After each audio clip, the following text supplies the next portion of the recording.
In the last section, we introduced some terminology with the Redux library. We had an action, a reducer, a state, and a store. I don't want to talk too much more about this example right now. Let's just dive into actually coding it up. So our goal is to make a tiny Redux application where we can take a string of characters and split them into an array. That's it. That's all we're trying to do here. So I'm going to flip back over to JS Playgrounds, and I can write some JavaScript on the left-hand side here. JS Playgrounds is not hooked up to any type of import or export system. It has direct access to the Redux library. So I can make reference to Redux and I get the library back directly here. I know this looks like it's an empty object, but trust me, it's the actual Redux library. So we're going to basically work with Redux directly. The first thing that we're going to do is create a store. Remember, a store is an object that holds our application state and reducers. So I'll create store, const store equals redux.createStore. Now notice that already we get a nice big error message here down on the bottom right-hand side. When we create a Redux store, it expects us to pass in at least one reducer function. Okay, so remember, a reducer is a function that produces some amount of application state. And clearly it's expecting us to pass in at least one when we create a store. So I'm going to pass in a single function as our reducer. So we'll say const reducer is a fat arrow function that returns an array. So just be clear on the syntax here. Reducer is a fat arrow function. It returns an array whenever it gets invoked. Now I'm going to pass that reducer to the create store call. Okay, now boom, error message goes away. So it looks like, all right, this seems reasonable. Something's going right now. Remember that the store contains our application state and all of our reducers, however many we might have for our application. At any point in time, we can ask the store for its current state. So I'll say store.getState. So right now it looks like our entire application state as it stands right now is just a single array. So what does that tell us? It tells us that by default, when we create a Redux store and pass in a reducer, the reducer will be ran, and whatever the reducer returns will become our applications or our Redux store state. So we've now got an application state of just empty array. That's it. All right. If we change the return value from the reducer, our application state will change as well. So if I start to put in 1, 2, 3, 1, 2, 3, you can see that, yep, it looks like our application state is updating as well. So again, whatever the reducer returns is our application state. I'm going to take the 1, 2, 3 out of here really quick.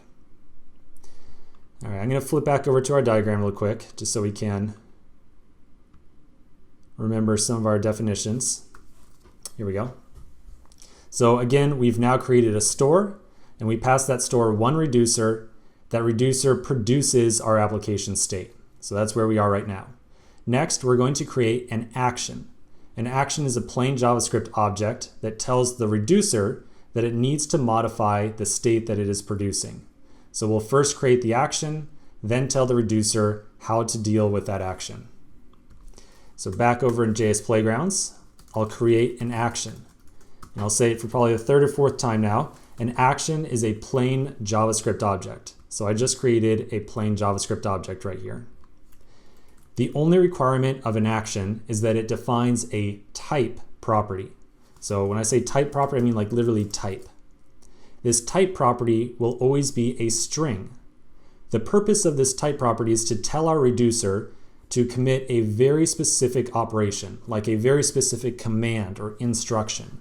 So it's going to have a type of split string because we want to tell our reducer, hey, I want you to split the string, or a string, some string, whatever. We will also tell the reducer which string we want it to split by passing it on a payload property. It's like ASDF. And I'm going to, there we go, looks better. Okay, so here's our action. It's a plain JavaScript object.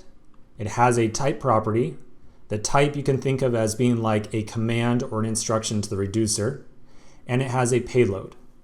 The payload is the thing, the piece of data that we want to implement, to work on. This is like the thing that we want to do some action to, or we want to like manipulate this thing right here, whatever's on the payload property. Now we're going to update our reducer, which is up at the top, and instruct it how to handle this action right here, okay? Reducers are always called with two arguments. The first is the current state that it has produced, and I know that's very confusing, we will come back to that.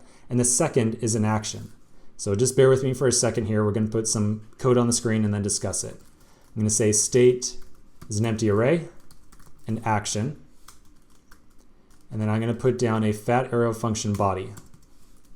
Inside of here, I'll say if action.type is split string, then return action.payload.split. Otherwise, return state. Okay, so what we're doing here is we are saying that we've got a reducer. It gets called with two arguments. For right now, we're going to just ignore that first argument.